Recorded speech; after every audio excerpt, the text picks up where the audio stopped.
نحمده ونصلي ونسلم على رسوله الكريم أما بعد فأعوذ بالله من الشيطان الرجيم بسم الله الرحمن الرحيم وإن هذه أمتكم أمة واحدة وأنا ربكم فاعبدون صدق الله مولانا العظيم۔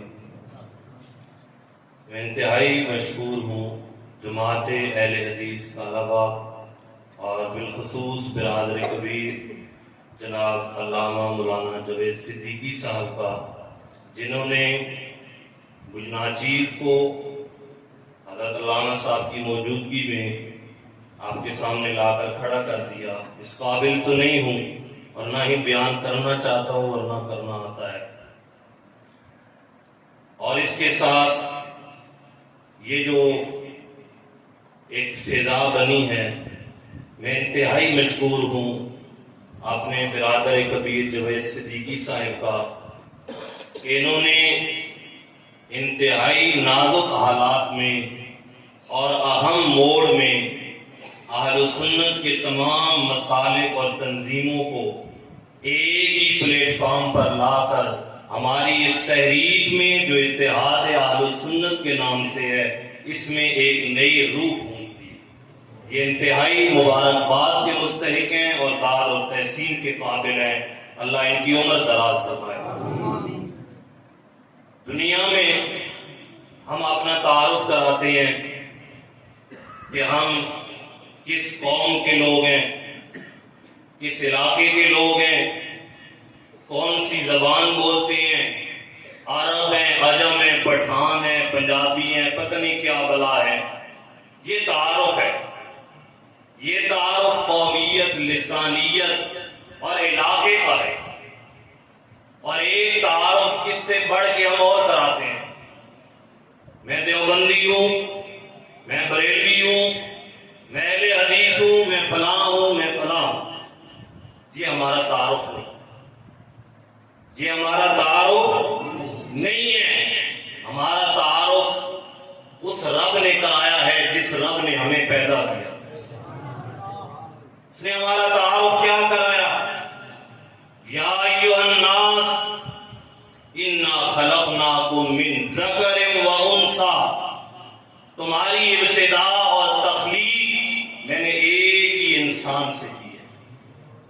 تم سب اس کی اولاد ہو، سب انسان ہو۔ آگے جا کے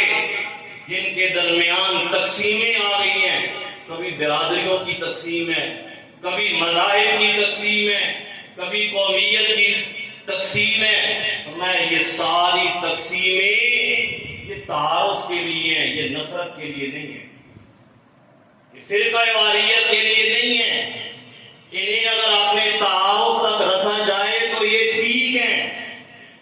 اگر تعارف سے ہٹ کر ہم انہیں نفرت کی طرف لے جائیں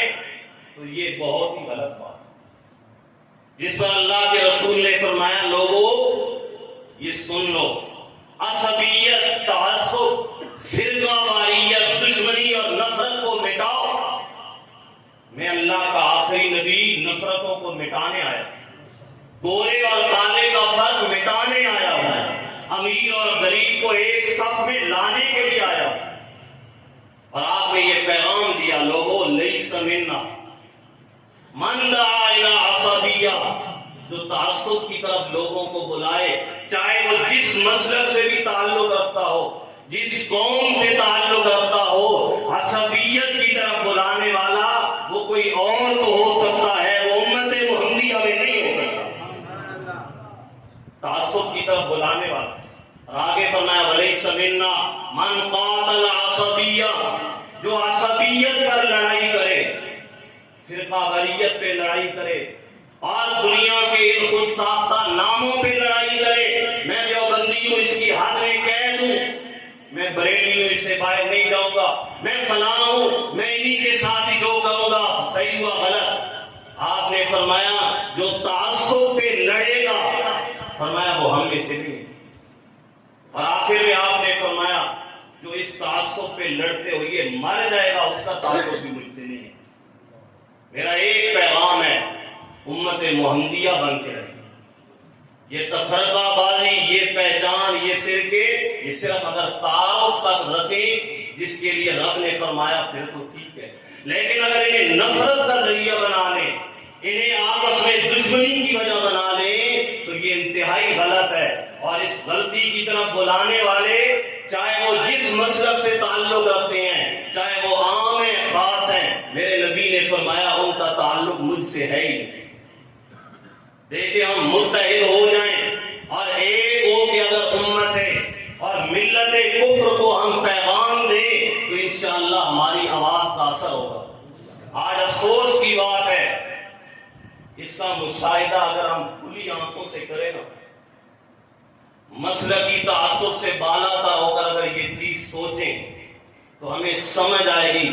کہ جتنا نقصان اس تفرقہ بازی کی وجہ سے مسلمانوں کا ہوا، کتنا اس کی وجہ سے کسی جنگ میں نہیں ہوا۔ صرف اس نفرت کی فضا، اس تفرقہ بازی کی وجہ سے ہم مسلمان اگر جمع ہو جائیں اور ملت کفر کو ایک للکار دیں، انشاءاللہ ہمارا ایمان ہے وہ دب کے رہ جائے گا۔ تو ہم ایک ہی آواز بن کے نکلیں گے اور ایک ہی آواز بن کے پوری امت کو یہ بتائیں گے ہم کل بھی ایک تھے اور انشاءاللہ آج بھی